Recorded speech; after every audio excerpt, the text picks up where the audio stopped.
Greetings, my name is Ben with Miller Construction, and I'm going to do a little video series here to kind of talk to you about some common issues around the house that you can take care of yourself without having to hire a contractor. Okay, I want to do a quick video today about pocket doors and some of the issues that can arise with a pocket door, especially if it wasn't installed correctly or if you find rubbing or grinding on the door, kind of some ways to fix that or what might be causing it. Now with this particular door, you're going to notice that it's inset into the wall here. Obviously a pocket door, if you don't know, it's the kind of doors that slide into the wall. So the problem arises a lot of the times where you can start pulling the door out and you're going to have some issues with it getting stuck.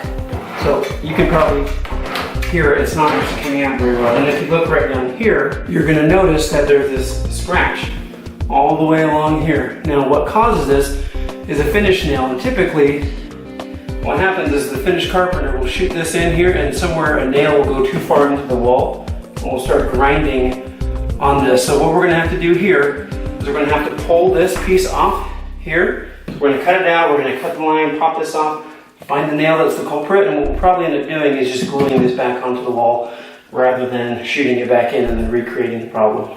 Now the best way to do stuff like this is to first take a blade, and if this is done right, there's going to be a caulk line here along the top seam. So between your paint and your finished carpentry, there should be a piece of caulk here. So what we're going to do is take a blade, cut the caulk, so that way when we pop this out, it doesn't start peeling paint off with it. So the cut doesn't have to be extremely deep, it just needs to be enough that it separates the paint from the caulk. You're also going to want to make sure you do every single area where there may be caulk. So where this baseboard is coming into the cabinet here, you want to cut this, and then where it's touching here along the casing of the door, make sure you cut it there as well.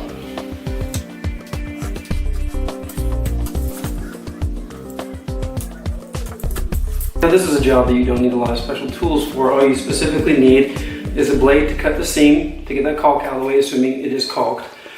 You need some caulk, again, once you put it back on, to reapply that seam. You need some glue adhesive to reattach it to the wall.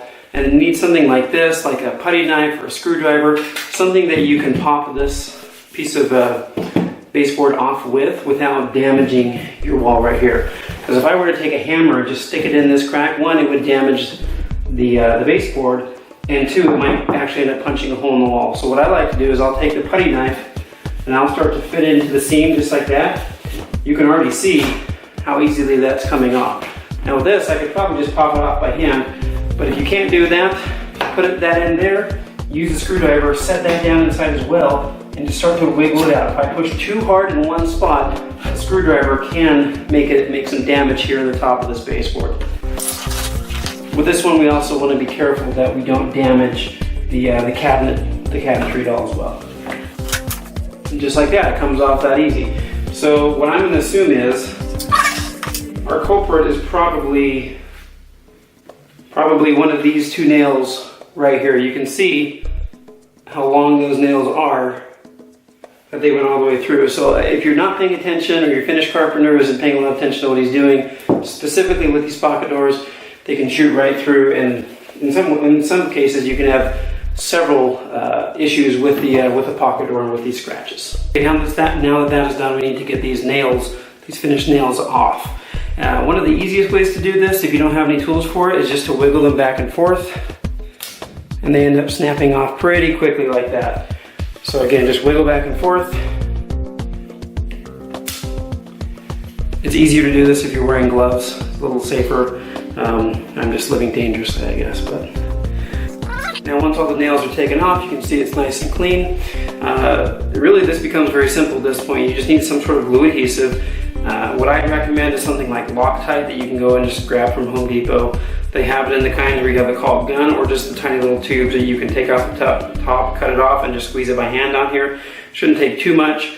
I would just apply a little bead right here, a little bead right there, and you'll just stick it right back on the wall. Once this is back on, I would take my white caulk, because this was a white caulk, you re-caulk the seams just like was there before, and then you're done.